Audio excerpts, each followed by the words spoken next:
Vamos a empezar la sesión del primer panel. Estamos, si recuerdan, con las jornadas vecinales Barrios Pendientes, que tiene por finalidad pues, ponernos en contacto, intercambiar con los vecinos de estos barrios, San Nicolás, San Francisco, San Juan, San José, San Roque, con la vista puesta en el horizonte de la rehabilitación de estos barrios a través de la planificación urbanística. Entonces, el Ayuntamiento ha previsto que cada uno de estos barrios tenga su plan especial y antes de empezar el ejercicio técnico nos interesaba mucho hacer una fase 1 vinculada al proceso participativo, iniciar toda la dinámica participativa que nos interesa que ahora, a partir de ahora, el planeamiento pues, enriquezca y incluya toda la información que desde los propios vecinos pues, pueden plantear. Entonces, se inicia, por tanto, un feedback, una relación de damos, acogemos, integramos todas las opiniones, con la idea, insisto, no del mañana, no de la obra que hace falta para resolver una urgencia. Eso no se para, eso sigue con otros trámites, los presupuestos participativos, los planes de cooperación, todas las estrategias que el Ayuntamiento está desarrollando para las obras más urgentes. Ahora de lo que se trataba, tal como vimos en la inauguración la semana pasada, es de pensar un poco en la estrategia, en el horizonte a 5, 10, 15 años de cómo rehabilitar esos barrios. Para eso la implicación de los vecinos pues, es fundamental o la consideramos simplemente imprescindible. Entonces, la idea de esta jornada, si recuerdan, tiene un nexo común, la página web de GEURSA, donde se va a ir cargando todo lo que se va a ir generando, todo el programa. Probablemente mañana, pasado, ya incluso esté el vídeo de la inauguración, toda la documentación que ya se ha ido generando. Y ahora iniciamos un primer panel que llamamos panel de expertos, que va a ocupar toda esta semana y que va a consistir en que 4 expertos nos va a disertar su conocimiento, su especialidad sobre la materia que nos ocupa en Barrios Pendientes. Continuaremos la semana siguiente con otros paneles más de implicación vecinal, pero ahora la idea un poco es que los vecinos escuchen, colectivos vecinales, colectivos sociales, cualquier otra persona interesada, escuchen a los expertos, le pregunten, le reflexionen y de alguna manera obtengan una información que quizás no esté en los libros, obtengan una información ajena a los técnicos del Ayuntamiento o a otros especialistas. Para empezar el día de hoy, no sé si es la más importante, pero bueno, es la más provocadora o la que nos introduce un poco en el mundo de la planificación urbana destinada a la rehabilitación. Tengo el placer, probablemente ya la conozcan, porque es de la casa o es como de la casa, a Elsa Guerra Jiménez, arquitecta, pero con un bagaje inmenso en esta materia, sobre todo un bagaje inmenso en lo que a nosotros nos respecta, que es la planificación de la ciudad vulnerable. Ha abordado multitud de estancias, de publicaciones sobre la reconstrucción de los centros urbanos, sobre la planificación de los centros históricos, ha planificado o ha desarrollado varios planes vinculados a barrios vulnerables, más o menos parecidos, con sus características más o menos comunes a los que vamos a abordar en esta jornada. Ha desarrollado un gran número de proyectos vinculados al espacio público y en definitiva ha estado impregnándose un poco de la multitud de visitas o de estancias en universidades de Caracas, de Frankfurt, un bagaje bastante interesante que, sin entrar en mayor detalle para no quitarle tiempo a la charla, a la ponencia, pues inmediatamente le pasaré. Simplemente recordarle que ella nos dará la charla, esto se grabará en vídeo, esto se cargará en la página web para quien no pudiera o para quien de alguna manera no pudiera, tuviera tiempo de copiarlo todo. También se cargará un documento más o menos detallado del texto al uso y bueno, la idea es que los propios vecinos o los interesados luego con la ronda de preguntas pues empiecen a alimentar ese intercambio, insisto, en materia de planificación de la rehabilitación urbana. Sin más, Elsa, muchísimas gracias. No tengo más que decir ni más tiempo que quitar.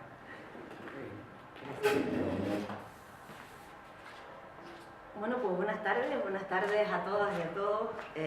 Muchas gracias al Ayuntamiento de Las Palmas de Gran Canaria y en particular a la Concejalía de Urbanismo y a Santiago en particular por invitarme a participar en esta jornada sobre la rehabilitación urbana con especial atención a los riscos, que además tienen la intención de profundizar en el aprendizaje de los procesos participativos, que creo que es el tema central que en el campo del urbanismo refleja la transformación social en marcha en la actualidad, frente a la cual se necesita de un esfuerzo de revisión profundo, tanto de los procesos de análisis y comprensión de las ciudades, como sobre todo de la instrumentación para actuar en las mismas.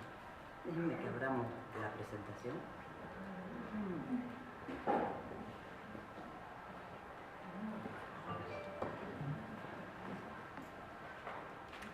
Me han propuesto, como ahora comentaba Santiago, desarrollar una ponencia sobre la planificación urbana en la recuperación de los barrios vulnerables, en atención al espacio público y a la vivienda, y realizarlo a partir de la selección de algunos ejemplos de mi experiencia profesional o de la de mi estudio, para compartir a partir de los mismos las reflexiones que enlacen con el tema que se nos plantea.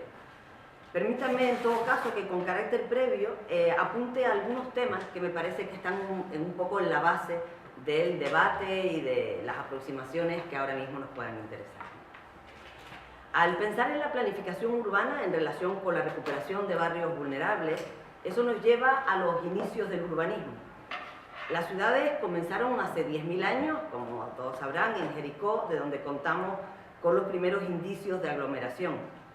Pero no fue hasta que el proceso de urbanización, esto es la acumulación creciente de población, empezó a traducirse en condiciones socialmente insoportables, cuando surgió el urbanismo, con el fin de organizar el espacio donde la gente habría de habitar, además de organizar las implicaciones del valor del suelo y de las actividades que podían desarrollarse sobre el mismo de una forma equilibrada. El urbanismo, como instrumento de redistribución y de justicia social, nació y se incubó en la Inglaterra a partir de la segunda mitad del siglo XIX, y lo hizo como respuesta a lo que el urbanista Peter Hall denominó estado prerrevolucionario de la entonces Londres industrial, y en referencia a los niveles de congestión urbana, el hacinamiento y en general el estado de deterioro económico y social de los inmigrantes que se iban situando en los bordes urbanos de esa ciudad, atraídos por una oferta de mano de obra miserable, que en cualquier caso era menos miserable que la del agro del que provenía. Por tanto, desde sus inicios, una importante corriente del urbanismo, y una de las socialmente más respetadas, es aquella que lo sitúa como una disciplina dirigida a hacer de la ciudad el lugar de todas y de todos, así como a hacer más justa la distribución de los beneficios que se producen como consecuencia de la transformación del espacio. Desde entonces, el urbanismo se ha desarrollado con una extensa instrumentación, atendiendo a la mejora de las ciudades, no solo en cuanto a la justicia social, también a otros aspectos como la funcionalidad, la morfología o el rol en el sistema de ciudades, que en algunos momentos igual han centrado sobre todo la atención de la disciplina. Pero sin duda, la función social es intrínseca a la idea y a la concepción del urbanismo, y la rehabilitación urbana es uno de los temas centrales de la disciplina. En la actualidad vivimos en un mundo urbano, en un planeta urbanizado. El profesor Luis Fernández Galiano, en un artículo muy reciente en el periódico El País, replicando al analista Geoffrey West, que califica nuestra era del urbanoceno, dice que la ciudad es la clave de la época que vivimos y su crisis es la crisis de nuestro tiempo. Y la componente esencial de la crisis a la que ambos se refieren es la desigualdad. Desigualdad a la que se refiere también Tomás Piketty en su tan difundido y celebrado libro El Capital en el siglo XXI. El espacio urbano, en su doble condición de marco donde se desenvuelve la vida social y la cultura, y al mismo tiempo consecuencia de las mismas, ofrece en sus barrios vulnerables, en los procesos de gentrificación, en las desigualdades de calidad de vida de sus habitantes, el espejo y también el ámbito de acción excepcional para avanzar en la mejora social y cultural de nuestro tiempo. Las ciudades están en constante transformación. Sin embargo, si bien en otros periodos de la historia la atención central ha estado centrada en el crecimiento urbano, en la creación de nuevas áreas urbanizadas, básicamente para ofrecer vivienda a la creciente población, en la actualidad el foco se sitúa en la rehabilitación urbana, o yo preferiría decir de la regeneración urbana. No solamente porque en muchas ciudades se ha agotado la posibilidad de suelo para nuevos crecimientos, sino porque gran parte del parque edificado en la segunda mitad del pasado siglo muestra síntomas de obsolescencia. Pero sobre todo, porque el entendimiento de la movilidad y las demandas ciudadanas respecto al espacio público se han modificado profundamente. Y todo ello en el marco de la asunción general del aprovechamiento de los recursos desde la triple perspectiva que reúne el criterio de sostenibilidad. El enfoque, por tanto, actualmente de la planificación urbana en la actualidad podría definirse como el de la recuperación de la ciudad como lugar, entendiendo las estrategias de regeneración urbana como aquellas operaciones sistémicas que a partir de la trama urbana existente y mediante la detección de su matriz vivencial se proponen acomodar el espacio público a los parámetros de la era informacional en paralelo con la renovación de su edificación.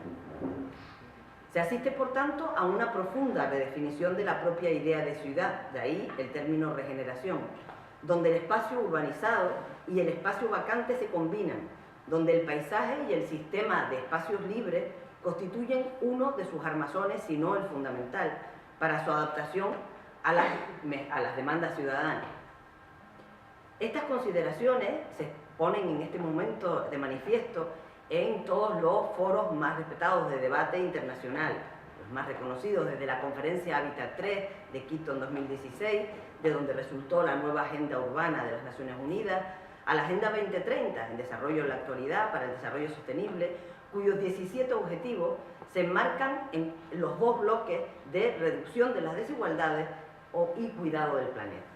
También en la Bienal de Venecia del 2016, a la que corresponden las imágenes que ahora vemos, dirigida por el arquitecto chileno Alejandro Aravena, reunió actuaciones que él definía como en ámbitos en conflicto y por tanto centrada en lugares, en acciones para lugares vulnerables, donde la regeneración urbana tuvo una atención singular y donde se planteó con el objetivo de devolver a la arquitectura a su valor real en el desarrollo del hábitat urbano, junto a su compromiso político por el bienestar de las personas, con atención a la cultura local, la colectividad, la cooperación y el acuerdo. Arquitectura entendida como aquella que engloba también la planificación urbana. Se trata de pensar la ciudad ya no solo como un artefacto, sino de la atención a las múltiples relaciones dinámicas que existen en un territorio, visibles e invisibles, que reúnen lo urbano y lo natural, y también lo rural. La ciudad como parte de un organismo más amplio y complejo, cuyo desarrollo debe ser controlado cuantitativa y cualitativamente. Pero en particular se exige una atención hacia la vivencia colectiva y el bienestar de la ciudadanía, lo que conecta con los procesos participativos y con la asunción de la perspectiva de género. Y es que en la actualidad la renovación del urbanismo debe incorporar las necesidades de la nueva sociedad de la información y el marco global a los que antes nos referimos, pero también las condiciones de vida de una sociedad más igualitaria e inclusiva y la respuesta a los retos ambientales que amenazan nuestro futuro. Se trata de definir actores y actoras de nuevos espacios urbanos y su rol, de contribuir a la equiparación de mujeres y hombres, de niñas y niños, además de las personas mayores, numerosísimas, que demandan servicios, autonomía y facilidad para vivir esa nueva etapa de su vida. Y de todos los múltiples grupos calificados en función de su género, su edad u otro tipo de condición, cada uno de ellos como parte de la sociedad que tiene derecho a la ciudad. Se trata de atender a las distancias entre las viviendas y los espacios de ocio o los espacios de esparcimiento, atendiendo a la infancia y a las personas mayores, que son aquellas que tienen más dificultades para recorrer esas distancias, de atender al cuidado del diseño de los planos de acceso entre los espacios públicos y privados, que es donde más problemas de inseguridad se sufren, especialmente por las mujeres. De calibrar la cantidad y el tipo de servicios, equipamientos. Ya no vale con aplicar un tanto por metro cuadrado. Debe valorarse no solamente para cuántas personas, sino para qué tipo de personas. Por supuesto, hay que atender al transporte público, desde las demandas de cada uno de estos grupos, pero también al recorrido peatonal entre el transporte público y las viviendas. Y asimismo a la necesaria, importantísima vitalidad de los espacios públicos. De nada valen espacios públicos vacíos o espacios públicos estáticos, en tanto que lo que provocan, las sensaciones que provocan en buena parte de la población no son las sensaciones a las que tienen derecho y las que demanda la sociedad. El uso diverso de los espacios para el deporte y así un largo etcétera. Como vemos, un extenso grano a partir de lo que serían los sistemas clásicos a los que comúnmente se dirigía la planificación urbana tradicional. Por tanto, desde la recogida de datos a utilizar como base del análisis de un determinado ámbito urbano, hasta los criterios, los programas y los diseños específicos para la construcción de cada lugar, se debe contar con la diversidad social de a quienes va dirigido. Y para ello es imprescindible la consideración singular de las mujeres de cada lugar, en tanto que son las portadoras de una información relevante, dada su experiencia, su dedicación a los cuidados y afectos hacia los diferentes grupos que debido a variadas condiciones o circunstancias han sido hasta ahora ignorados en los procesos de construcción espacial. En estos momentos, en diversos foros, se anuncian algunos cambios importantísimos, cambios de escala antes nunca vividos por las ciudades, básicamente en atención a los cambios tecnológicos o a la concienciación respecto al cambio climático. Respecto a los cambios tecnológicos, baste nada más que hagamos referencia a la implantación del vehículo a demanda, que significa la desaparición del vehículo privado y, por tanto, el rescate de un espacio ingente que en la actualidad ocupan los coches aparcados en el espacio público. Desde mi punto de vista, es imprescindible aprovechar esa casi impensable, yo creo que inimaginable transformación para eliminar las desigualdades, para rescatar como centro de atención a la ciudadanía, a las personas, a la vida cotidiana, atender a la producción junto a la reproducción y enriquecer los procesos urbanos para alcanzar ciudades más bellas y fuertes, en tanto que se consiga que sean más justas y más sanas. Ahora bien, el marco de la rehabilitación o la regeneración urbana cobra singular, por tanto, relevancia en lo que denominamos ámbitos vulnerables. Y al hablar de vulnerabilidad, ¿a qué nos estamos refiriendo?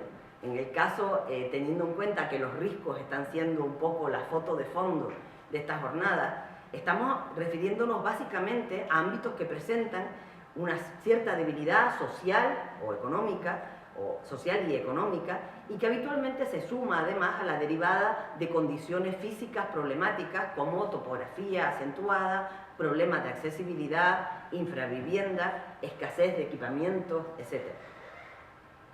En Canarias, la atención a los ámbitos vulnerables se inició en los años 80 con el estudio de la urbanización marginal por parte de Joaquín Casariego, con el que inicié mi trabajo profesional. La urbanización marginal en Canarias, aunque no alcanzó la escala del fenómeno que en la actualidad se aprecia en los países en vías de desarrollo, connotó una importante cantidad del desarrollo urbano de las décadas de los 60 y 70 del pasado siglo en nuestras islas. Si bien posteriormente, a partir de los planes de barrio, estas áreas se formalizaron y dotaron de infraestructuras y servicios. Al repasar los planes y trabajos los que ha desarrollado nuestro estudio, vemos cómo en estos más de 30 años de trayectoria es evidente que la rehabilitación urbana ha estado casi siempre presente.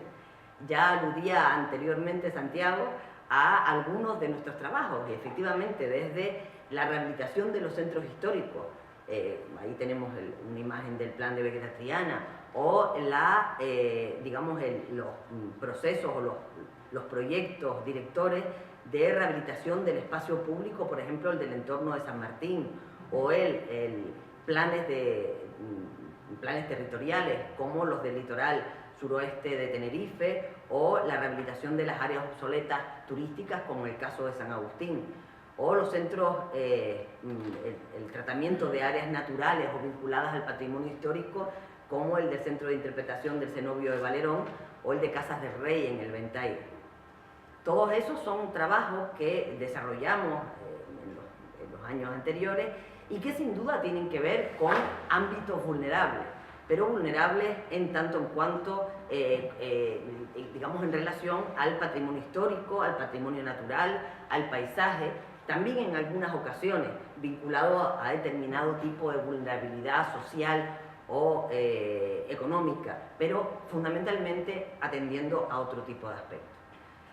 La vulnerabilidad social básicamente tiene que ver con los barrios residenciales, de los cuales en algunos trabajos como este del plan de vecindario que desarrollamos entre 2005 y 2010, donde colaboramos también con Santiago en este caso, o la experiencia docente de estudios y propuestas para la Reolla, donde participamos con estudiantes y profesores de las escuelas de arquitectura de Pensilvania, de Madrid y de Las Palmas en el 2012, si bien se trató de estudios previos y de carácter académico y no de propuestas de planificación, consideré de interés que las citemos, en tanto para nosotros fueron importantes porque nos permitieron profundizar en el entendimiento del espacio público, ya bien entrados en el siglo XXI, en particular en áreas residenciales, también, así como en los tipos de vivienda, y sobre todo en los procesos de actuación, en las formas de actuar a partir de visiones y propuestas que favorezcan procesos regenerativos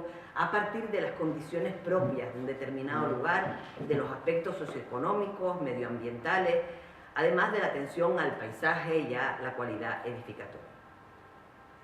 Ahora bien, en atención a la planificación de barrios vulnerables, pues realmente pensé que, digamos que en cuanto a las experiencias profesionales en las que hemos intervenido, casi que prefería centrarme en dos casos. Uno de ellos es el plan especial del barrio de la Alegría en Santa Cruz de Tenerife, que empezamos a desarrollar en el año 2006 y desarrollamos hasta el año 2014 como Casarío Guerra Arquitectos. Y a posteriori también haré algunos apuntes sintéticos sobre el diagnóstico para el barrio de Hoya de la Plata en Las Palmas de Gran Canaria, que ha sido uno de nuestros últimos, de nuestros trabajos más recientes ya como arquitectura ANCA. Para nosotros, para Joaquín Casariego y para mí, cuando iniciamos el plan en el 2006 de La Alegría en Santa Cruz de Tenerife, de alguna forma significó la vuelta a la urbanización marginal. Volvíamos a la urbanización marginal, pero tras su formalización, que dirían en Latinoamérica, o digamos, tras su legalización y después de solventados sus déficits esenciales. Ya no contábamos con un problema de legalidad, ya no contábamos, todo esto era suelo urbano, y además un suelo urbano que tenía sus viviendas incluidas en el catastro, sus viviendas, por supuesto, legalizadas y con sus escrituras correspondientes, que tenía saneamiento, agua, luz, incluso una mínima dotación, pero una mínima dotación. Y por tanto nos permitió acercarnos de alguna forma a este risco de Santa Cruz, pues no deja de ser un barrio con muchas similitudes con los riscos de Las Palmas, no exactamente, pero con algunas de ellas, muy atendiendo de verdad al lugar, a sus condiciones propias, a su historia, a las personas que en ella viven, a lo que demandan, no tanto a solventar una situación de urgencia, sino a plantear cómo alcanzar unas condiciones adecuadas de confort para vivir, en unas condiciones que sin duda son vulnerables. Y veremos ahora cómo la vulnerabilidad no es solo social, que también fundamentalmente es social, aún solventados los problemas de legalidad, sino también lo que implican determinadas condiciones físicas. El barrio de la Alegría es un barrio residencial que se desarrolló en las décadas de los 50 y 70 del pasado siglo, en la entonces periferia de la ciudad de Santa Cruz, vinculado al puerto de Santa Cruz, ¿no? Vemos de hecho en este plano, digamos, rápido, típico de evolución del plano, como en 1920 apenas había nada, una nave vinculada al puerto.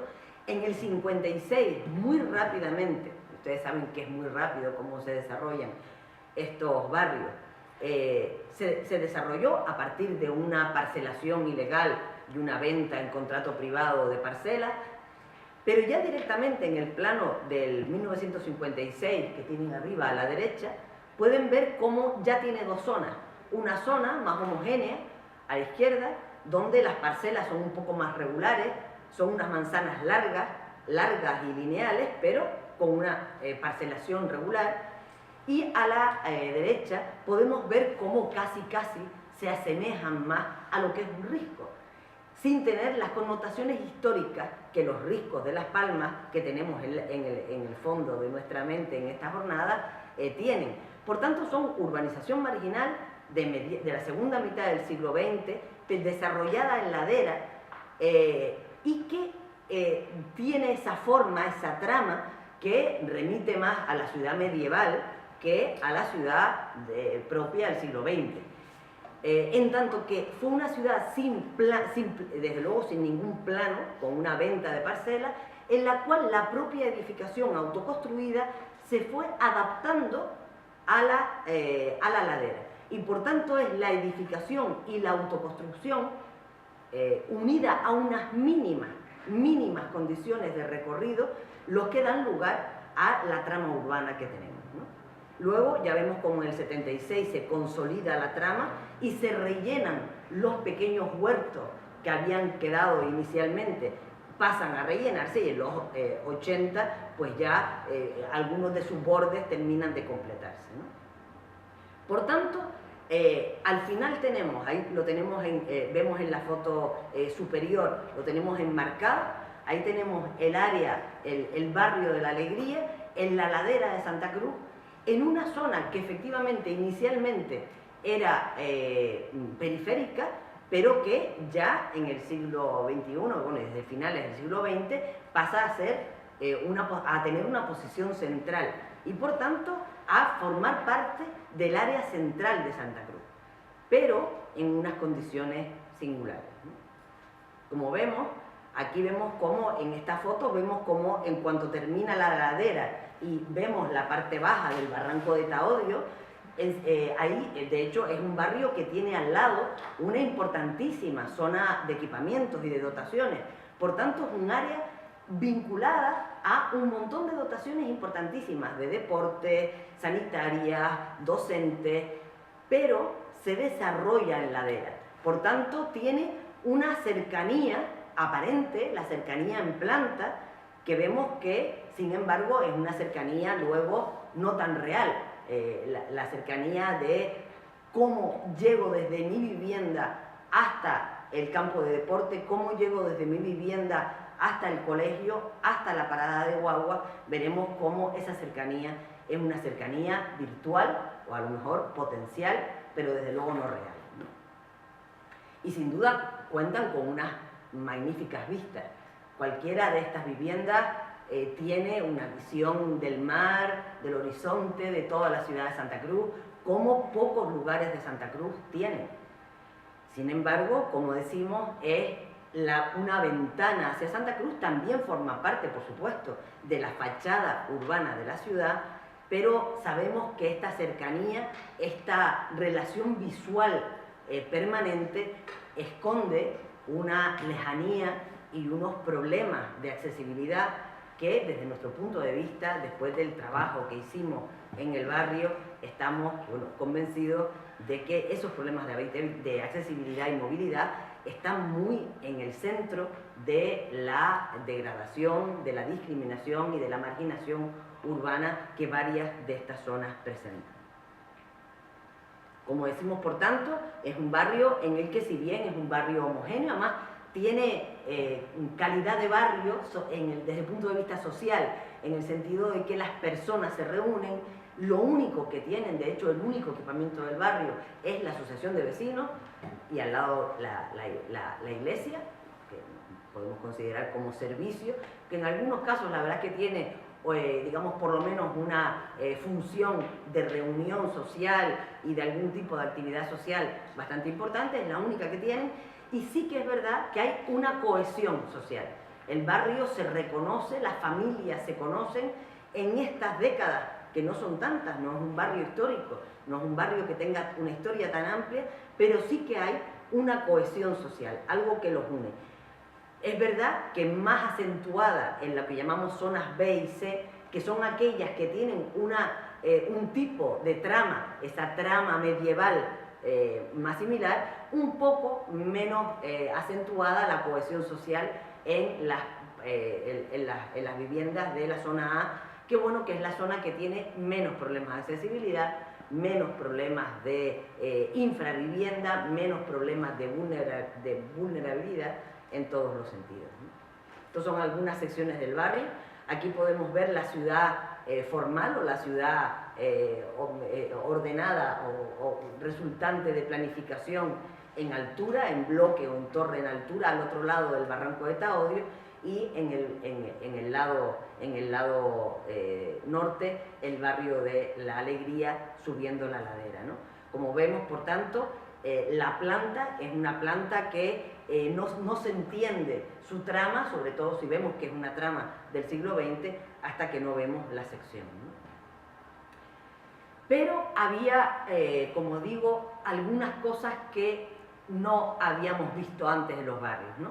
Y miren que efectivamente los planes de barrio, donde efectivamente se inició, fue mi primer contacto con lo que era la participación ciudadana o el trabajo en cercanía a la ciudadanía, había un trabajo de sentarnos a hablar, en las asociaciones de vecinos, de contar en aquellos momentos en que tuvimos que hacer los planos.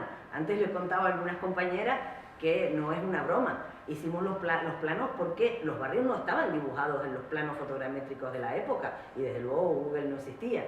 Con lo cual tuvimos que ir con cintas métricas, triangulando las calles y haciendo los planos con Rotring, que era como se dibujaban los planos entonces, con Rotring y tinta, y entrando a las casas una por una, midiéndolas con cinta métrica y dibujándolas para ver cómo eran las casas. Y eso, sin las vecinas y los vecinos, habría sido impensable. Por tanto, la cercanía a las vecinas y a los vecinos era fundamental. Pero no sabíamos como técnicos, ni las asociaciones de vecinos sabían como ciudadanas y ciudadanos, cómo más teníamos que trabajar juntos. Y por tanto, nuestra cercanía llegaba a tener la información, ver de ellos qué necesitaban, traducirlo a nuestro sistema, que eran los del viario, el espacio público, el equipamiento según la ley del suelo, las formas de desarrollo, bueno, y por supuesto, con la urgencia de la legalización, que tuviesen agua, que tuviesen luz, que no les tiraran la casa porque era ilegal, y que tuvieran un mínimo colegio y tal. No es ese el momento en el que llegamos a la alegría. Llegamos en un momento más parecido, bueno, pues, aunque empezamos en el 2006, estamos en el 2014 y el plan de la alegría no se ha aprobado, o sea que no es que se haya caminado mucho con él, ¿no? Pero ya en el año 2006, que tampoco estaba tan desarrollada como está ahora, lo que significaría la participación ciudadana y lo que nos queda, pero ya en el 2006 sí que empezábamos a ver que era importante hablar con las vecinas y con los vecinos de por lo menos de cómo vivían, ¿no? Y por tanto, desde nuestro estudio, pues ya, bueno, ya Noemí y yo, y a partir de ahí hemos seguido muchas de las veces hablando del tema, cómo sí que quisimos, por supuesto, que nos abrieran la puerta de sus casas, ¿no? Porque es que si no, no habríamos podido entrar a sus casas. Y si no entras a sus casas, no sabes las condiciones de infravivienda que se plantean, porque eso no está en el catastro. Eso, y es el único otro documento donde esas viviendas aparecen. Y esas personas te abren la puerta de su casa si confían en ti. Y si confían en ti y en las instituciones o en las administraciones que van a hacer algo en el futuro, ¿no? Y confiaron en el año 2005, 2006. Y trabajamos con ellos y con ellas hasta el 2007, 2008. y luego el plan se guardó en un cajón hasta el 2012. Y por tanto, cuando en el 2012 o 13, ¿no? Tuvimos que volver a hablar con las vecinas y vecinos, a decirle que llegaba una nueva corporación que había sacado del cajón nuestro plan y que quería que lo actualizáramos y tramitarlo, bueno, pues a partir de ahí empiezan los problemas, porque esas personas no se fiaban de mí. ¿Y por qué se iban a fiar? Si yo había demostrado poca capacidad para avanzar con todas las ideas que nos habían transmitido. Es verdad que las habíamos elaborado con ellas y con ellos y que habíamos sido fieles a lo que nos habían pedido, pero habíamos tenido poca fuerza o poco poder porque no habíamos sido capaces. Pero aún así, porque la ciudadanía es fantástica y porque son lo que tenemos y porque nos sentamos y volvimos a decirles qué tal, venga, pues se pusieron a la labor. Y es verdad que por lo menos consiguieron que la tramitación se iniciara. En este momento el plan es un plan aprobado inicialmente, hay que ver la tramitación de los planes, lo que significa. Aprobado inicialmente, luego se inició el Vía Crucis ambiental que se terminó el verano pasado, y estamos en el año 2018, y está iniciando la aprobación definitiva. Mantener la confianza de las personas, que las personas depositan en las responsables y los responsables públicos y en las técnicas y los técnicos que hacemos todo lo posible para trabajar con esas personas, pero los tiempos se nos van de la mano. Entonces, primera reflexión. Segunda reflexión, más bonita o menos frustrante. Era importante no solamente que nos sentáramos en la asociación de vecinos y de vecinas y nos contaran lo que quieren, había que recorrerse el barrio con ellos. Esto que ven, no es que sea un plano que se interprete mucho, pero el equipo de mi estudio lo lee muy bien y para nosotras y nosotros es muy emocionante porque es un plano lleno de fotos, una a una, fotograma a fotograma, de esos vericuetos medievales por los que discurre la vida de las vecinas y de los vecinos de La Alegría y que recorrimos con esas personas, porque nosotros solos no habríamos ido a ningún lado. Nosotras no sabemos interpretar las claves de cada uno de esos lugares. Algunas sí, vamos aprendiendo. Son lugares oscuros, son lugares donde te resbalas, son lugares donde hay esquinas, donde la verdad es que la seguridad deja mucho que desear. Son lugares donde de repente te encuentras un perro suelto, son lugares donde hay escaleras, donde hay personas que no pueden ir con una silla de ruedas, pero además de eso, hay cosas bonitas. Hay lugares de los que esas personas están orgullosas, orgullosos. Hay fachadas que reconocen, lugares de encuentro, banquitos de cemento donde se sientan. Y eso también había que recogerlo. Porque para solucionar los problemas de estos barrios, no solamente tenemos que ver cuáles son sus problemas, que es fundamental, también tenemos que ver cuáles son sus singularidades o su identidad como lugar. Y no podemos arrasar con esa identidad. Si lleváramos el arrasar con la identidad al extremo, nos iríamos al debate en el que eternamente, porque ya es un debate secular, están con respecto a los barrios informales en Latinoamérica. La primera foto que veíamos cuando hablábamos, cuando les transmitía algunas reflexiones, que son esos barrios marginales que son riscos sumados a barrio marginal y todos de los 60 y 70, pero son kilómetros y kilómetros y kilómetros así. ¿Cómo solucionar esos barrios? Hay un debate permanente sobre quien considera que lo mejor es arrasar, construir viviendas nuevas, darles viviendas, eso sí, se van arrasando por cachitos, no se trata de tal, y trasladando a la población a barrios. Yo soy de las que opina que no se puede. Igual sí, hay que estirar buena parte. Hay lugares que son imposibles de solucionar y condiciones de vida que nunca llegarán a ser las adecuadas. Y por tanto, igual hay partes que sí, pero igual hay partes que no. Y entonces, ¿cómo decidir hasta dónde sí o hasta dónde no? Tenemos que hacerlo, desde luego con las personas, porque no tenemos derecho a cargarnos la historia de la gente. No podemos cargarnos la historia de la gente. Y en segundo lugar, porque la tecnología cada vez nos va permitiendo que más lugares puedan rehabilitarse. Y aquí estoy hablando, y va a ser un tema central, de la accesibilidad mecanizada.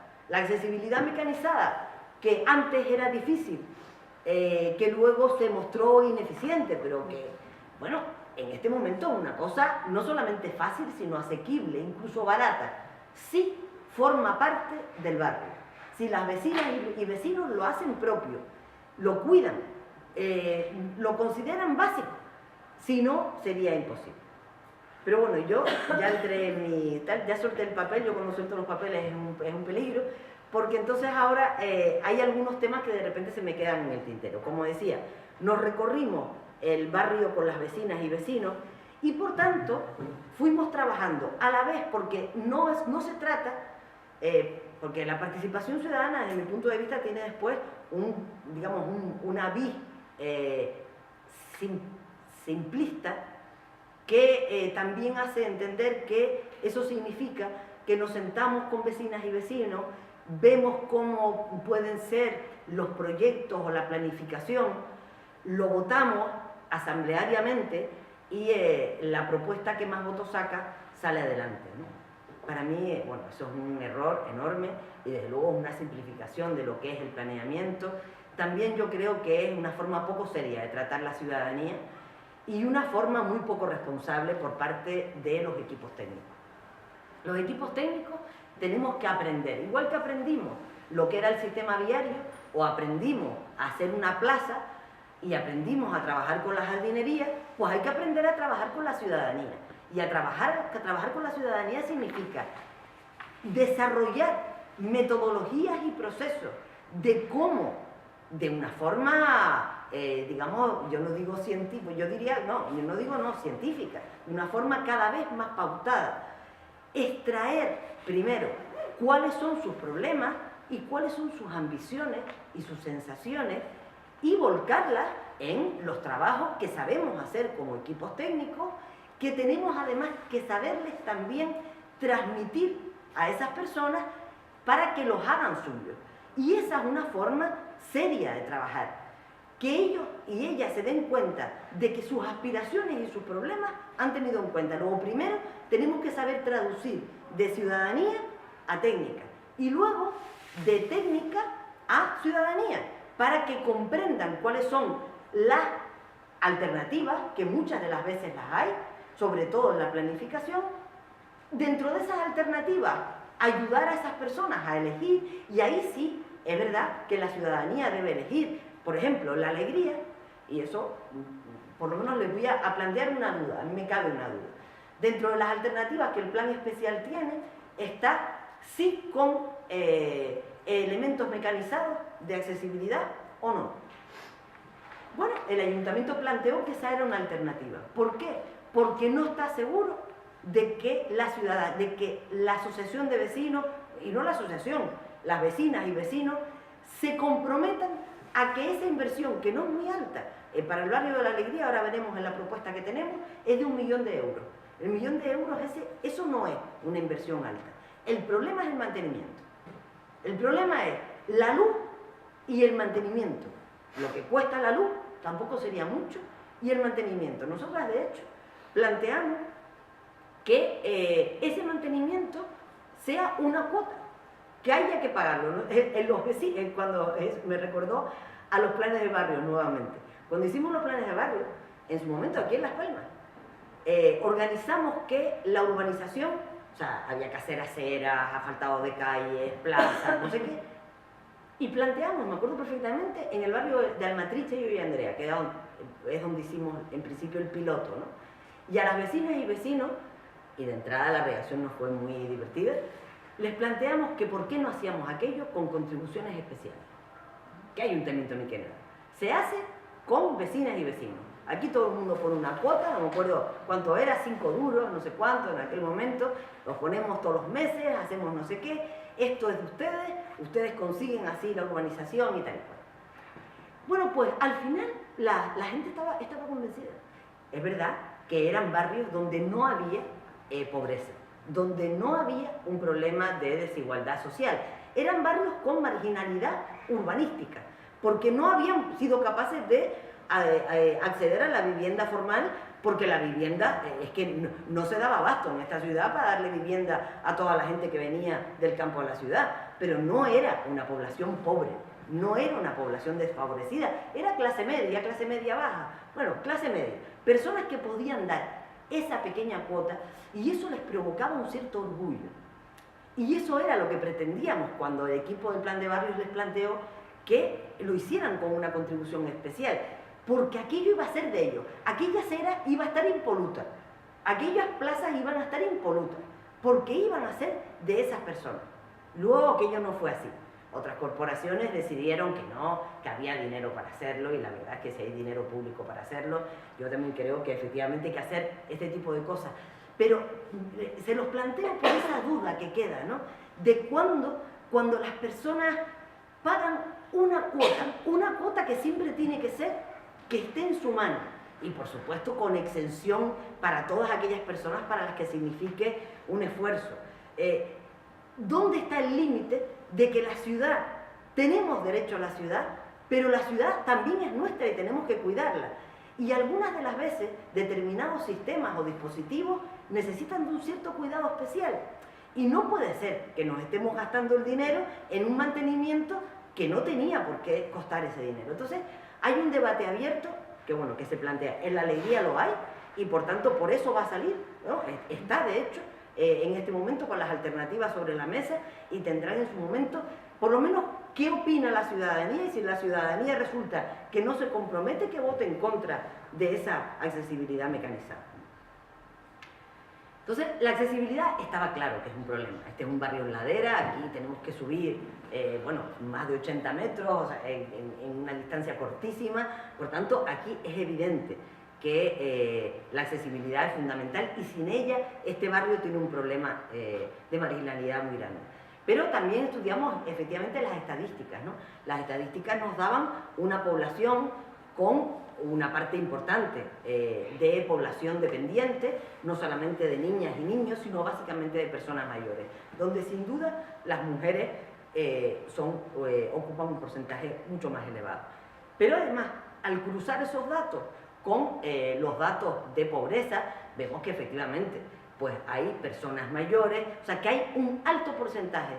La estadística te acerca hasta saber que hay un alto porcentaje de personas mayores, que muchas de ellas son mujeres y que están en el barrio. Pero no te lleva más allá. Pero el tema es, ¿y dónde están? ¿Cuáles son de estas casas las que están mal, ¿no? Y por eso tuvimos que ir casa a casa, ¿no? A partir de ahí, pues levantamos en este momento, no tanto el plan, bueno, nos interesaba menos saber dónde estaba el salón, dónde estaba el baño, pero sí saber dónde estaba cada una de las casas, quién vivía, y por tanto fuimos con cada dueña o dueño o familia, qué familias vivían y dónde había problemas de habitabilidad, problemas de estabilidad, porque había viviendas con problemas de estructura o de cimiento. Porque claro, aquí en La Alegría, en el año 2006, ya había pasado la riada del 31 de enero del 2002, que se llevó por delante en La Alegría unas cuantas casas y dejó con la estructura en el aire a otras cuantas. Por tanto, ya aquí contábamos con el estudio de riesgo, que ahora veremos, que nos decía que estamos en una ladera y tenemos unas escorrentías que en casos graves, y vemos como el cambio climático nos está trayendo de vez en cuando unas tormentas cada vez más de mayor susto, pues estar en ladera significa vulnerabilidad. Vulnerabilidad porque la escorrentía te lleva por delante y por tanto saber qué viviendas de estas tienen un problema de cimiento o de estructura, qué problemas, dónde hay problemas de habitabilidad, dónde hay problemas de infravivienda, que los había, algunos terribles, ¿no? Y situar estos problemas dentro del barrio era fundamental.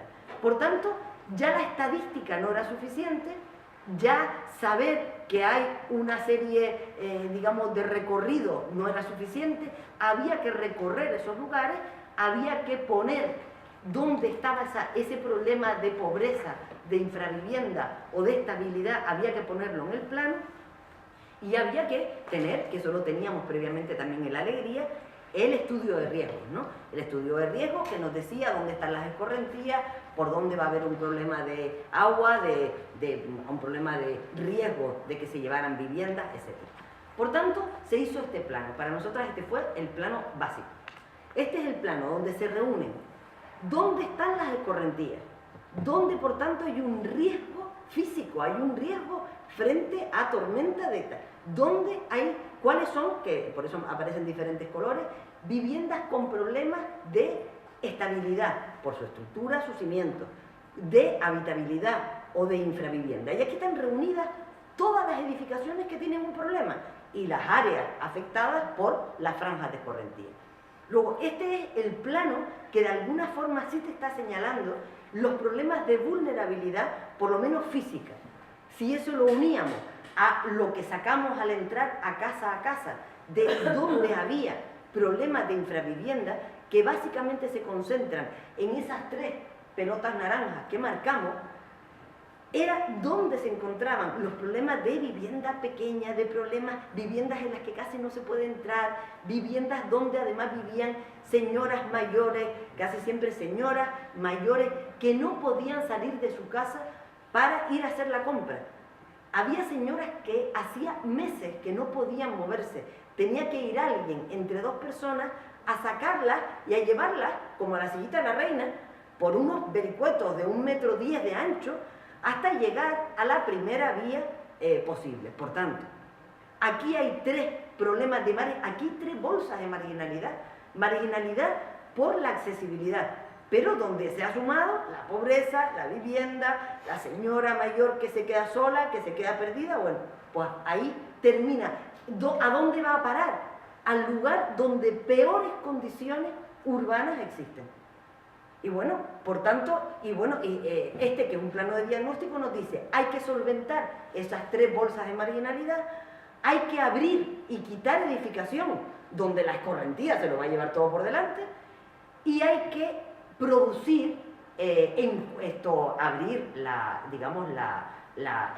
movilidad peatonal y por lo menos de tráfico ocasional, hasta que desaparezca el dichoso tráfico parado en la puerta, que esperemos que sea a corto plazo, y que de camino nos ofrezca espacios libres, un poco más amables, nos permitan por tanto hacer una renovación del barrio. Renovación que hacemos con las vecinas y vecinos, pero que no nos quedaba otra, o sea, eran viviendas pequeñas, viviendas que se están cayendo, viviendas que tienen problemas. Es imposible que llegase la compra a un montón de lugares, desde luego la accesibilidad universal estaba absolutamente impedida, y por tanto aprovechamos para hacer un programa de vivienda pública, por supuesto toda vivienda pública, todas las personas se quedan viviendo en el barrio, pero hay 2 o 3 lugares de la trama que se modifican de una forma importante. Este es el plano, uno de los planos ya de la propuesta. Como pueden ver, voy a señalar aquí en alto, como pueden ver, básicamente lo que hacemos es provocar modificaciones de la trama, introduciendo edificación nueva que sin embargo intentamos que tengan, por lo menos así lo proponemos, la misma escala, altura, constitución del grano que es propio de la alegría, de tal forma que el barrio no se modifique, o sea, sí se modifique, el barrio se va a renovar, pero va a mantener determinadas cualidades que son importantes también para la población, ¿no?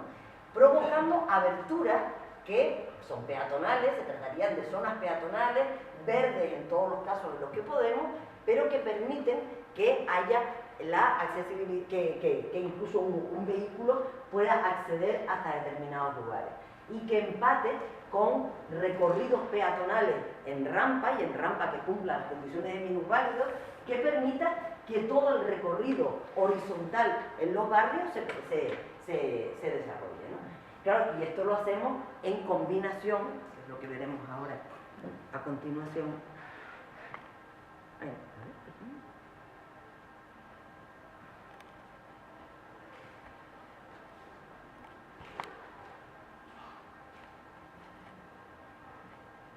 Esto lo hacemos, esto lo hacemos en coordinación con la introducción, que bueno, que son una escala aparentemente pequeña, pero son una infraestructura importante, de todo un sistema de accesibilidad mecanizado, como decía, en este caso, en esta esquina, por ejemplo, en este borde, que ya nos empatan con todo este recorrido de espacios peatonales, donde aparece la vivienda pública nueva que se plantea, a lo largo de todo el espacio verde central, que permite que todo ese salto se desarrolle también esto a través de una suma de diferentes escaleras mecánicas. En este otro punto donde situamos un nuevo equipamiento, también con la escalera mecánica correspondiente, y en todo el borde aquel lateral. O sea que fuimos sumando una serie de piezas de escalera mecánica que, unida a pasajes peatonales, fuera capaz de articular toda una serie de recorridos que permitieran que todo el recorrido del barrio fuera accesible. Desde nuestro punto de vista eso es fundamental, ¿no? Aún así, como les digo, pues digamos la gestión del plan es bastante compleja. Fíjense, nada más que a modo de muestra, cómo son las unidades de ejecución, ¿no? Las unidades de actuación. Son unidades de actuación en las cuales se transforma buena parte de la vivienda, se introduce espacio libre, etc. Por tanto, se trata de un área que se va a modificar de una forma bastante importante. Ahora, es verdad que en este momento cuenta con un porcentaje de vivienda en mal estado y en riesgo también muy alto. Eso es lo que explica que la renovación sea tan alta, ¿no? Que en principio uno tiende a que sea un poco menor. Y por otra parte, había sido la única manera de verdad resolver la accesibilidad a todos estos lugares, ¿no? La forma de que el barrio pueda ser un barrio vivible y vivible en confort, ¿no? Y de hecho, vecinas y vecinos así lo terminaron, digamos, también asumiendo. En este momento están de acuerdo con este planteamiento, ¿no? Ahora, como se imaginarán, se trataría de hacer una de las piezas. O sea, si una de las piezas se hace bien, las personas entran a su vivienda, se hace la vivienda pública, se ve que esas 20 primeras viviendas se hace adecuadamente, será un tema lento, pero las personas irán confiando en que el método es adecuado. Pero, como dije antes, los tiempos no ayudan mucho, ¿no? Ya muy rápidamente, que creo que me he extendido más de la cuenta, ¿no? Un poco más. Bueno, quería, aunque sea, pasar muy rápido, porque es muy reciente, por el tema de Hoya de la Plata, que hemos hecho desde Arquitectura ANCA, ¿no? En Hoya de la Plata no hemos hecho un plan, estamos muy lejos de eso todavía, es apenas un primer diagnóstico casi de asesoramiento en un proceso participativo que lleva el grupo artístico PSJM con la Asociación de Vecinos Hoya Horizontal, para ver qué es lo que le pedían a las instituciones o cómo enfocar el arreglo de su barrio, ¿no? En este caso, un barrio donde las viviendas están bien, donde las viviendas tienen un problema pues que en muchos de los casos no tienen ascensor, pero en principio son edificaciones que están bien, pero que tienen en común con los riscos, que es un barrio en ladera. Y por tanto, este barrio en ladera hace que nuevamente parezca que están en el centro, pero están muy lejos, Y buena parte de la marginación y el atraso, ¿por qué los espacios libres de Hoya de la Plata, que los tiene, están tan abandonados? Solo se explica porque la accesibilidad no es adecuada. Por tanto, hay un momento que eso lo descubres, y para nosotras, desde luego, para Noemí Tejera y para mí, que somos las que llevamos el trabajo, digamos, sin habernos sentado con ella y con ellos en la asociación a trabajar. Y ahí yo sí creo, y por eso lo quería traer, en el sentido de que nosotras estamos también aprendiendo en estos procesos, ¿no? Y si en el barrio de la Alegría fuimos capaces de dar un paso y darnos cuenta que teníamos que vivir como el día a día y conocer casa a casa, en este caso nos hemos dado cuenta de que tenemos que aprender a articular en un método las ambiciones y las sensaciones de las ciudadanas y los ciudadanos.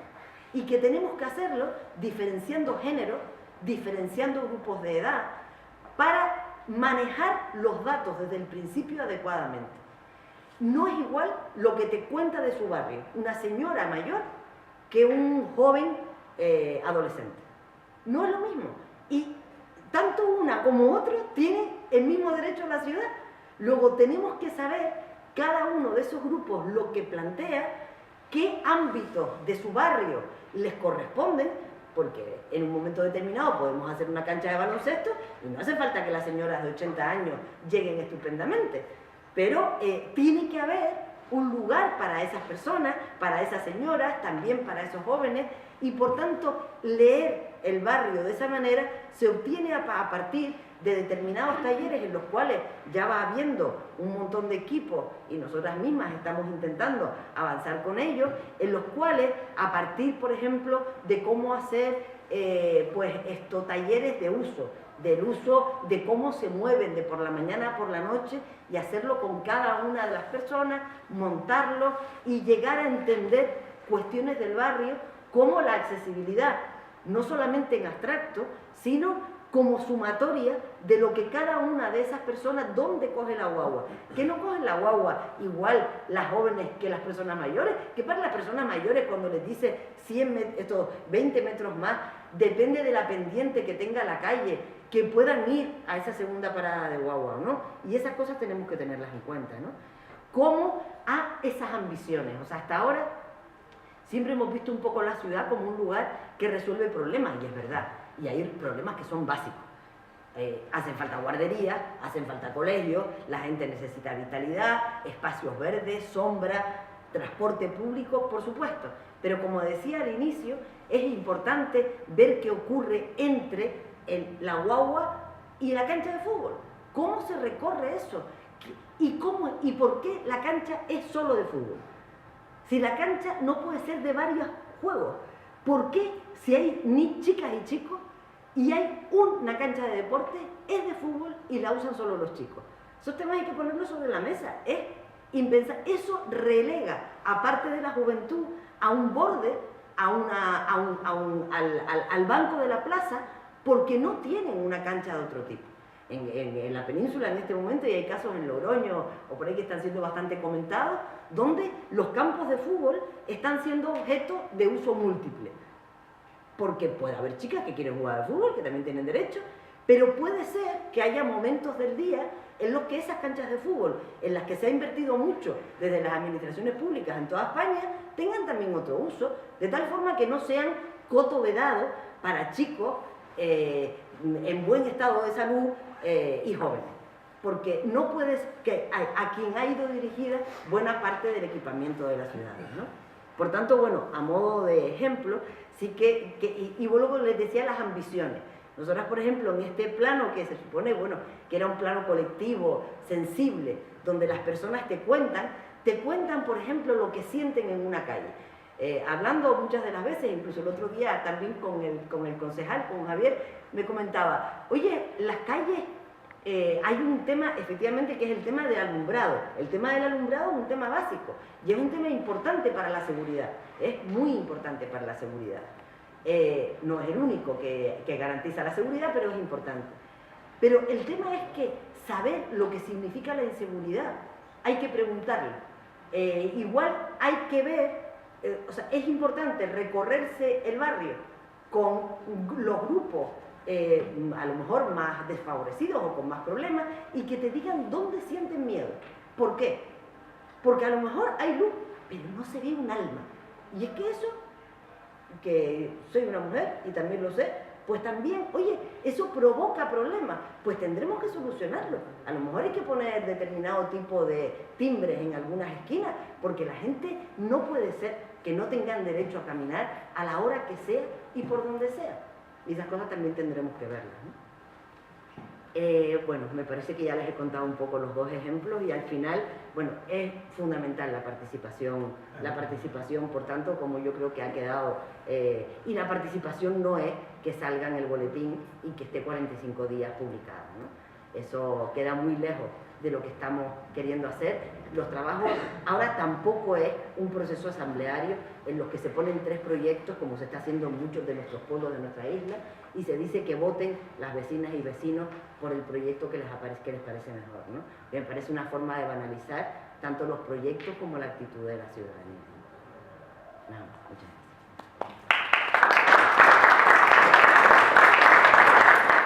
Ya lo han escuchado, bastante ilustrativo en todos los sentidos, sobre todo en lo que nos interesa, en el tema que nos ocupa en estos barrios. Ahora pues la idea un poco es abrir el debate, un poco las reflexiones, sobre todo desde el ámbito de ustedes, Y lo único un poco plantear es, pueden hacer cualquier tipo de pregunta, incluso pedir el número de teléfono si hace falta, pero identifiquémonos, ¿no? Para que conte un poco, ya que todo esto se va a grabar, se va a documentar un poco, nos interesa por quién participa, quién no participa, con qué talante, un poco todo este tipo de información que pueda ayudarnos luego a la hora de la planificación. ¿Alguna persona que quiera plantear alguna pregunta? Creo que sí. A ver. Entonces, yo traigo un montón de estudiantes que tienen pinta de que los hay estudiantes- cosas que seguro que no están de acuerdo de las que he dicho. Los estudiantes van a preguntar sí o sí, si no ya tienen la nota. Entonces, a ver. Pues venga, los estudiantes. Quito un punto a... Bueno. Nada, si no hay debate, si no hay preguntas, ya un por poco favor, Bueno, eso. yo más que preguntar, sino simplemente darle las gracias por toda la exposición del barrio de la Alegría. Yo soy Mercy del barrio del Rico San Nicolás. Ah, encantada. Y entonces, pues detallado, ¿sabes? Claramente, ¿sabes? Veía como que estabas contando la historia de mi barrio, ¿no? Como que aún es más longevo que el de la Alegría, uno de los primeros barrios de la ciudad. Entonces contamos con eso. Y de todo, ¿sabes? De toda la participación, me ha encantado, ¿sabes? Que ese proceso, ¿no? Que al que tú apuntabas, ciudadanía, técnico y volver otra vez a la ciudadanía, ¿no? Que ese es, durante 30 años casi que llevo en la lucha vecinal pues he visto esto con todas las corporaciones, ¿no? O sea, que esa cercanía, técnicos, ciudadanías, se nos pide mucho la participación para todos, pero después no hay ese feedback otra vez, Sí. no regresa, se queda ahí. Entonces, es como algo desencantador, igual que los vecinos del barrio de la Alegría, estamos los del Risco, igual, o sea, es un desencanto, ¿no? Estas jornadas, pues, encienden una chispa, una nueva chispa, porque es que somos ciudadanos de primera, ¿sabes? Creemos siempre en la corporación y siempre que se nos enciende una velita, ahí estamos y aquí estamos, ¿no? Entonces, apostamos a ver por estas jornadas, estamos así a ver, ¿sabes? Porque queremos que también apuntabas tú sobre la Sí, no, vulnerabilidad. es un palabra terrible. Sí, bueno, y más cuando estás nerviosa en un foro así. Entonces dices tu urbanística o social, o sea, mi barrio los tiene todos, ¿sabes? Entonces, ¿por dónde vamos a empezar? ¿Sabes? Para enriquecerlo. Entonces, la participación la tiene, ¿sabes? Los foros, los encuentros, las mesas están, pero ¿dónde está el feedback esa de los técnicos? Como tú bien apuntabas, a mí me has encantado, ¿sabes? Me has abierto como una ventana de esperanza nuevamente. Te doy las gracias. No, gracias a ustedes. Yo sé que los Ricos además son pioneros y en particular San Nicolás, ¿no? Sé el tiempo que llevan y en muchas ocasiones se ha visto que están ahí y se ha visto la cantidad de cosas que hay. Yo la verdad es que no estoy muy al tanto del estado de planeamiento de los Riscos, ¿no? Intuyo que efectivamente estamos iniciando un proceso de hacer de nuevo, de hacer los planes especiales para desarrollar determinadas cuestiones, ¿no? Sí es verdad que así como yo estoy segura, además, en urbanismo, que hay tanta gente, digamos, el urbanismo es muy apasionante, ¿no? Y es apasionante, bueno, para mí lo es, hacerlo, ¿no? Me parece como tarea, ¿no? Y para la gente, las ciudadanas y los ciudadanos que participan, siempre he visto a gente con muchas ganas, porque son cosas colectivas, ¿no? Y lo colectivo es lo más que apasiona, ¿no? No hay nada más impresionante, ¿no? Lo que pasa que yo creo que, y por eso lo he querido contar, ¿no? Aún sabiendo lo que nos gusta y lo que nos ha interesado, fíjate en tan poco tiempo, porque quieras que no, son muchos años, son 30 años, pero en 30 años ha cambiado mucho el tema, o sea, realmente ha mejorado mucho el tema. O sea, la ciudadanía ahora está, yo creo que también es verdad que tiene más capacidad de decir lo que quiere. Y yo creo que hay una cosa que tenemos que aprovechar.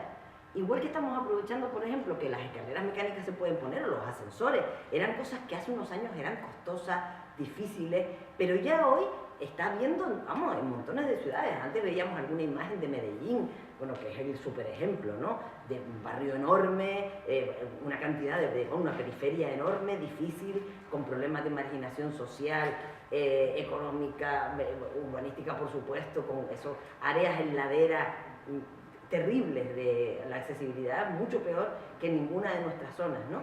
Y que sin embargo han conseguido unos avances sociales y urbanos pero impresionantes a partir, en buena parte, de métodos de acceso de los metrocables, de tal, así una suma de transporte guiado, de transporte mecanizado, que lo cuidan como oro en paño. Está impecable porque es que ha levantado el nivel de vida de la periferia de Medellín de una forma alucinante, y eso está ocurriendo en un montón de lugares, ¿no?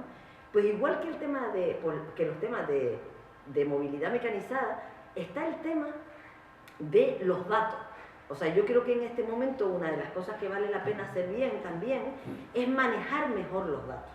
Los datos personalizados de lo que cada persona siente, quiere, los diferentes grupos y tal. Hoy también la tecnología nos permite manejarlos mejor.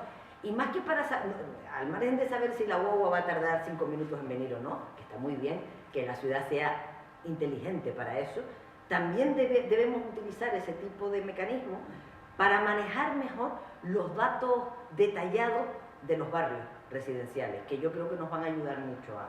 Eso en Cataluña ahora mismo está teniendo programas concretos que los están testeando en barrios residenciales. Bueno, está casi en experimentación, pero yo diría que en lugares con una historia ya, digamos, importante como es la de los Riscos, con un activismo ciudadano consolidado, se podían poner en práctica, ¿sabes? Me parece. Pues comparto plenamente las palabras de la compañera de San Nicolás, porque soy Antonio, del barrio de San Juan, sí, risquero de toda la vida, formamos parte de esa trilogía risquera de la ciudad, que comentaba, han dicho un montón de cosas interesantísimas y he procurado dejar las pinceladas en la cabeza, a ver si logro prepararlas una a una, ¿no? Comentabas que Los Riscos era la foto de fondo de esta jornada, pero al mismo tiempo es la foto principal de la promoción turística de la ciudad, porque en muchas ocasiones se vende como un lugar pintoresco al cual hay que visitar.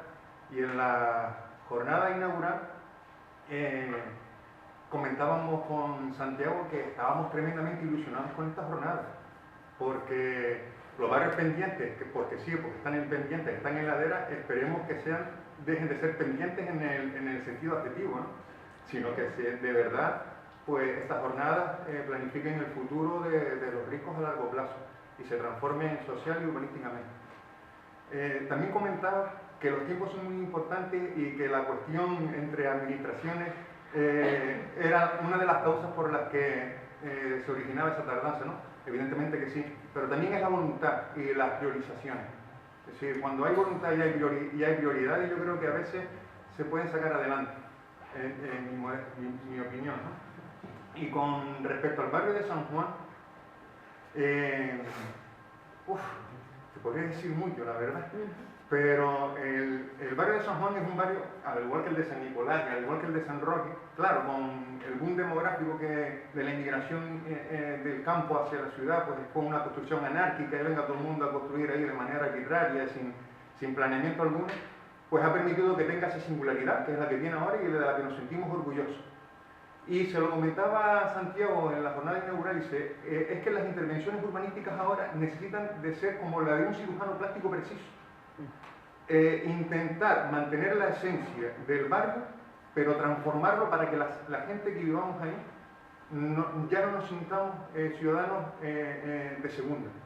Porque Santiago lo manifestaba en la jornada inaugural, es que a veces nos sentíamos ciudadanos de segunda, viviendo, es decir, la relación centralidad, movilidad y y espacio humano, a nosotros eso nos era totalmente ajeno.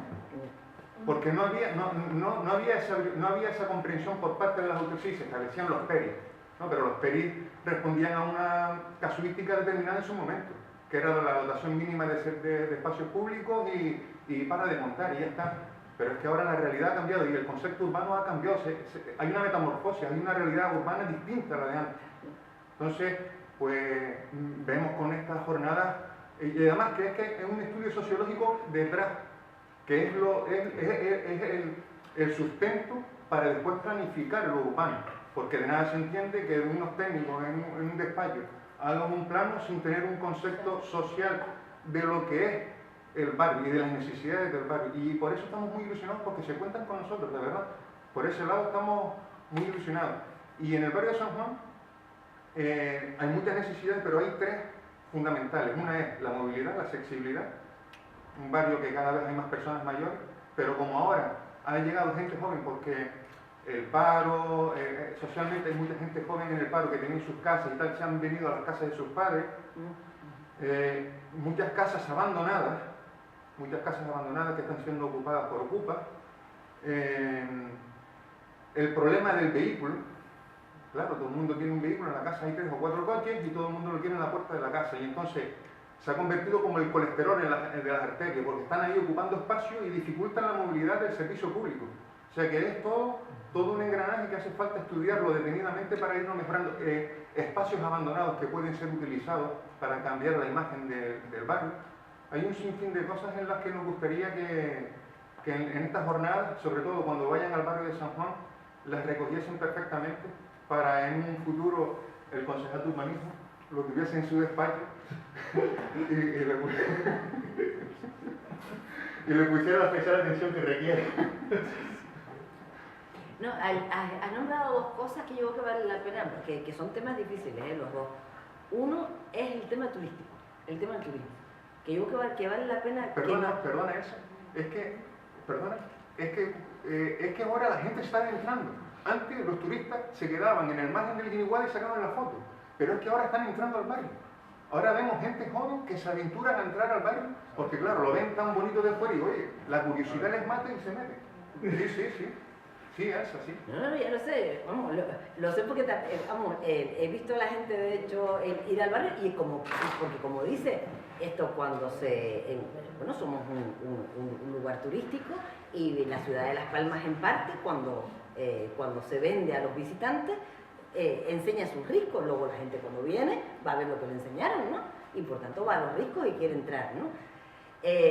Yo creo que ahí, por una parte, o sea, el turismo siempre es una cosa positiva pero perversa, y hay que tener cuidado con eso, ¿no? Y yo creo que eso sería muy importante. Los riscos son, como han dicho ustedes efectivamente, son unos barrios, son históricos, o sea, en parte resultado del boom, del crecimiento de la segunda mitad del siglo pasado, pero son previos, son casi desde el origen del centro histórico. Ya aparecían la base de los riscos y por tanto tienen algunos, digamos que algunos forman parte del mismo origen de la ciudad, ¿no? Sería fantástico y de hecho sería estupendo que haya tal movilidad entre los riscos y el resto de los barrios de la ciudad que nos moviésemos todas y todos para ir a comprar, para ir a tomar un café, para no sé qué, para tal. Y lo mismo ocurriese con los turistas, que harían lo mismo, subirían más. Vale. Eso, y además la accesibilidad, eso lo puede llegar a provocar del todo. O sea, como estoy convencida de que el problema gordo está en que la gente no le gusta, la gente cuando ve siempre el daño, dice, bueno, vengo otro día, ¿no? Pero si hay otra forma de subir y de bajar, además ver en altura, ver la ciudad desde arriba, no te digo nada, si encima tienes el mar delante, ese es un atractivo al que nadie va a rechazar. Pero eso,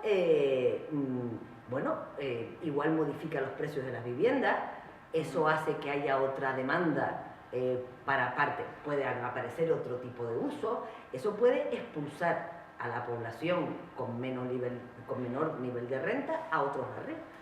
Es verdad que haciéndoles un favor, en el sentido de que una señora o un señor que tienen una casa en uno de estos barrios y que está en un mal momento económico, si sube la casa un montón, la vende y obtiene, esto le soluciona determinados problemas, pero se termina yendo del barrio, ¿no? Se los digo porque eso es lo que ocurre en todas las ciudades, y esta también va a ser distinta, ¿no?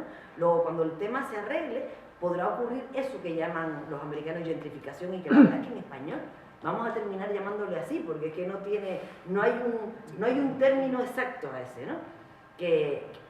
Y eso es una pena, o sea, intentar mantener al barrio o claro, eso tiene que ver con que si alguien tiene un problema, el problema fuera un problema colectivo, lo cual no es así como vivimos en las sociedades contemporáneas, ¿no? Y por tanto, te lo digo porque eso puede en algún momento quitarle parte de lo mejor de los ricos en la actualidad, ¿no? Y eso está ahí, y tienen que ser conscientes de que eso está ahí, ¿no? Y el otro tema es el de los coches. Yo les decía antes que los coches a demanda no son quien me conoce mucho sabe que es una de mis obsesiones. Los coches a demanda, cualquier persona al tanto de cómo están los avances tecnológicos en la actualidad, pero también de en qué están trabajando las casas de coches y en qué están pensando los mercados de automóviles y tal a corto plazo, saben que el coche a demanda está ahí y que, por tanto, el coche privado tiene los días contados.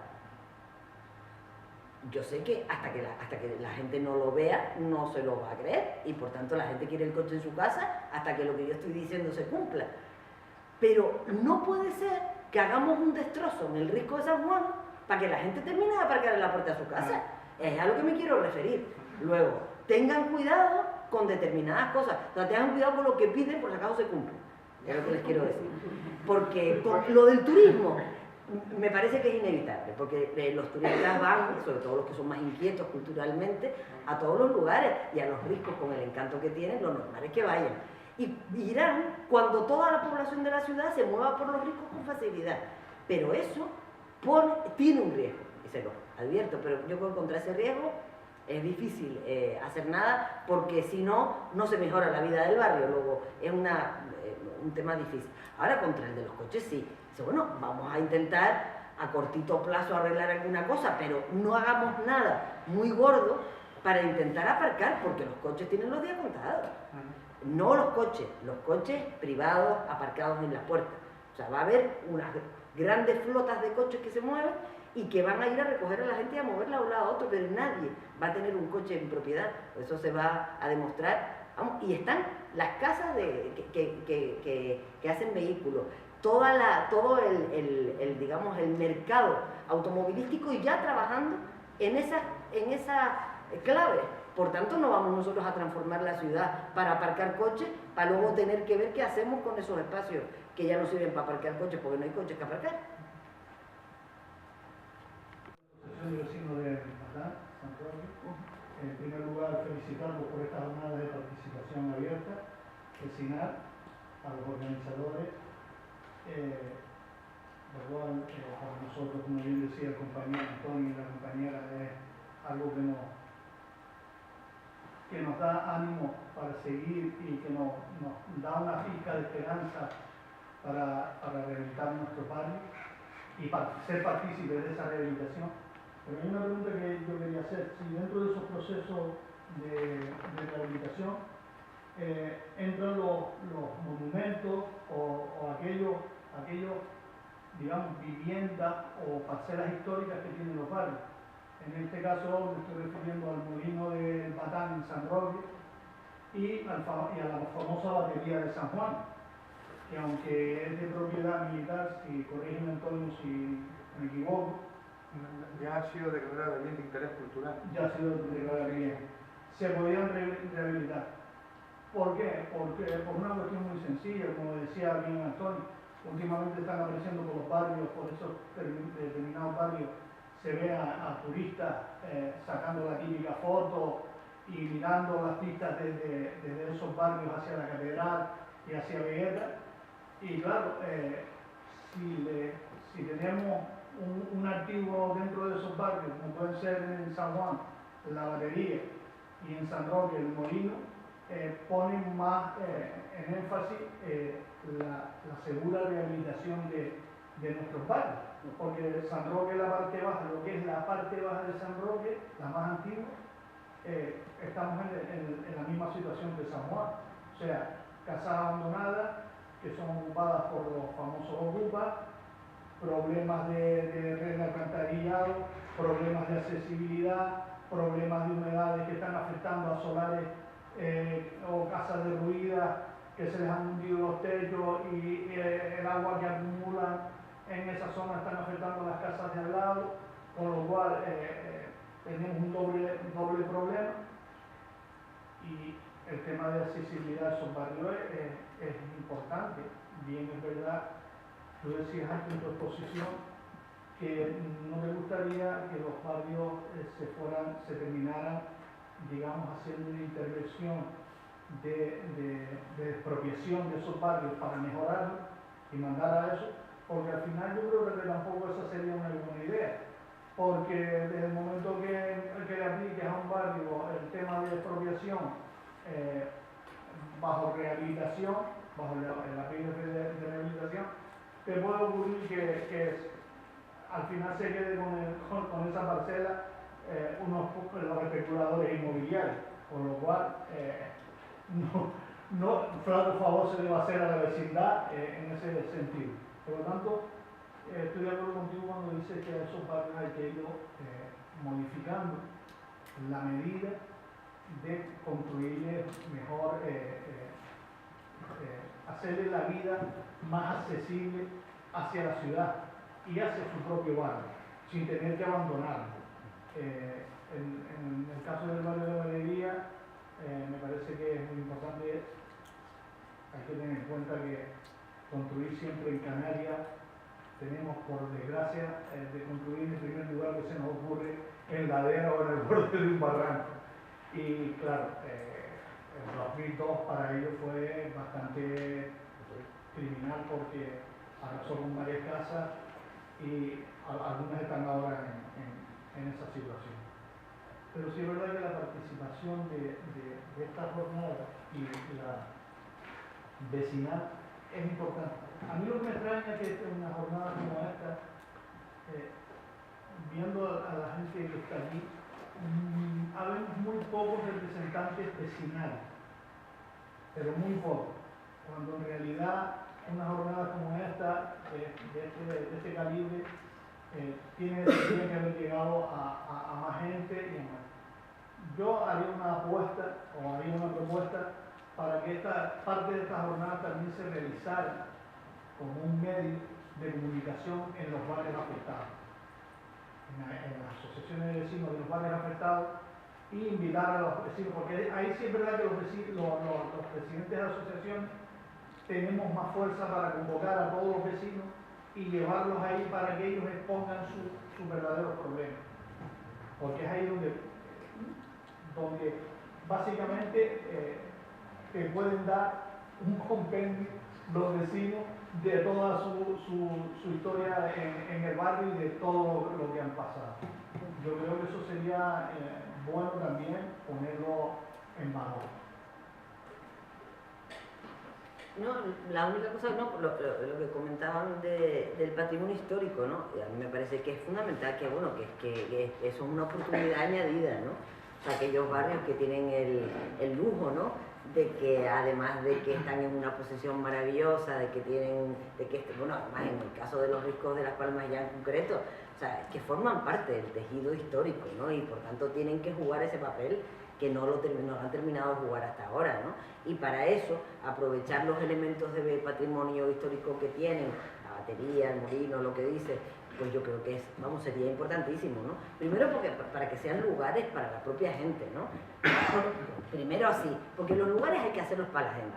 Y si los haces para la gente, luego irá todo aquel que tenga interés por ver cosas interesantes, pero hay que hacerlos para la gente, ¿no? ¿No consideras esa, y perdona, no sé si alguien iba a pedir la palabra, no sé que yo me haya metido sin... ¿No consideras esa que si esto se materializa, y ojalá, ¿no? Ojalá, se empezara esto a transformar los riscos y nuestra gente viese esa identidad como risquero que tenemos, se va transformando para sentirnos cómodos en donde vivimos, para sentirnos a gusto donde vivimos, para sentirnos ciudadanos de la ciudad de Las Palmas, que a veces nos sentimos incluso hasta de tercera. ¿No consideras un anacronismo urbanístico el que tengamos una depuradora como arquitecta, una depuradora en pleno centro de la ciudad, al pie de barrios históricos a los cuales nos rendimos estas jornadas para transformarlos y teniendo esa estación depuradora ahí al pie como arquitecta? Ahí entras en otro asunto, ni como arquitecta ni como nada. La ciudad de Las Palmas en su momento se empeña en colocar la depuradora y yo estaba en su momento, recuerdo el debate enorme, y yo te dije con toda mi oposición, toda la que estuvo en mi mano, toda la que estuvo en mi mano, porque fue, a mí me parece un despropósito, o sea, haber colocado la depuradora en la salida de Barranco Seco. Yo estaba en medio de la ponencia técnica de la CONMAC cuando eso ocurrió, bueno, y vamos, tuvo consecuencias toda la oposición que hicimos algunas personas, ¿no?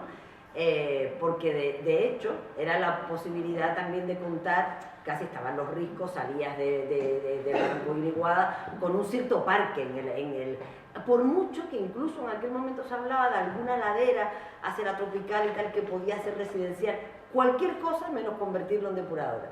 Bueno, pues hay un momento en el que entró suelo urbanizable, después la depuradora, temas interés social.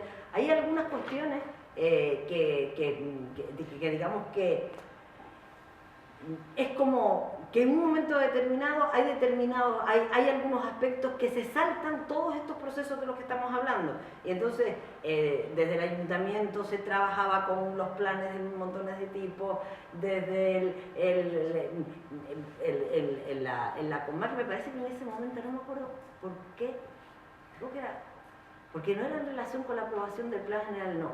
Aparece un plan de infraestructuras que va por encima de todo porque es de interés general, de no sé qué, tal y cual, y hay un momento en que aparece donde está. Y es que, bueno, es verdad que hay cuestiones, pues todos los temas de residuos, los temas de agua y tal, es cierto que son que son un servicio básico, que además muchas de las veces nadie lo quiere. Recordarán ustedes todos los debates con la cárcel, los debates, o sea, nadie quiere cerca de su barrio determinado tipo de dotaciones y de equipamiento que por otra parte hay que colocar. Y por cuestiones como en este caso me plantea. Ahora, a mí yo lo que pienso es la historia es la que es, y darse cabezazos contra el muro no es mi estilo. Con lo cual yo las cosas cuando pasan, pues intento encajarlas lo mejor que puedo. Entonces, la depuradora está ahí. Es bastante difícil empezar a... Bueno, podía intentarse decir que quiten la depuradora. Para empezar yo tenía que tener una alternativa a qué se hace con la depuradora, que es un tema del que no conozco, un tema de pura ingeniería. No tengo ni idea de si habría una alternativa y del coste, que puede ser enorme, que tendría que quitar. Lo que sí creo es que si ya está ahí y ya se fastidió la posibilidad de un espacio verde hacia arriba y tal, lo que no debería de provocar son efectos, olores, malestar, ni ningún tipo de problema a ningún barrio que esté cercano. Porque de ser así, si eso no se puede controlar, entonces hay que quitarlo. Por eso nos ponemos como con la refinería de Santa Cruz, que tú dices, oye, las cosas estarán donde están, pero si hay un momento en el que molestan a la población, aquí tenemos dos caminos. Primero, que parecía que es el que siempre dicen que se va a solucionar. No, pero los olores se van a quitar. El tema se va a tal. No se puede molestar a la población. Bueno, pues hay un momento en el que ya el sistema o digamos la inversión de dinero de todas y de todas, ¿no? Que está ahí, pues ya se hizo ahí, está y se evitan los efectos a las personas. O sea, y no hay olor, no hay problemas de residuos en el entorno, o sea, no hay afección negativa. Bueno, pues me imagino que habrá que ir a más largo plazo a ver cómo mejora. Lo que sí es cierto, y yo también paso por ahí continuamente, es que el tema de los olores no se soluciona y por tanto yo no sé cuál es la afección a los barrios, ¿no? Pero ahora, si no se soluciona, pues igual, entonces sí habría que plantear en el plazo que sea que esa infraestructura hay que quitarla de ahí. Bueno, yo viví y me crecí y me crié en un risco y obviamente en esa época no era consciente de la realidad de lo que significaba vivir en un risco, pero de cierto modo yo tengo una identidad, ¿no? Siempre he tenido una identidad con ese lugar. Y en relación a algo que comentabas en la exposición, quería saber si desde su experiencia ha podido comprobar que es como un patrón fijo o como que es una regla general que en aquellos barrios o incluso en determinados sectores de un barrio como son los ricos, en aquellos que son más, tienen peores condiciones de movilidad, accesibilidad o de infravivienda, hay una mayor cohesión social. Creo que siempre, ¿no? Las personas se unen en los problemas. O sea, si ahora mismo todas las personas que estamos aquí compartimos un problema, eso nos une más que nada en el mundo. Eso nos une. O sea, tenemos que salir. Imagínense que ahora nos quedamos aquí encerrados y nos convertimos a la típica película, ¿no? Una película típica, ¿no? Y de repente es grupo de personas sometidos, o sea, que comparte un problema y por tanto tiene una ambición colectiva. No hay nada que cohesione más. O sea, nos convertimos en una pandilla en 24 horas. Con lo cual, un barrio, mientras peores son sus condiciones, la cohesión social es mayor. Eso no significa que tengan que aguantar por lomo lo que les toque, que es lo que se traduce después algunas veces, ¿no? Bien, ¿más preguntas?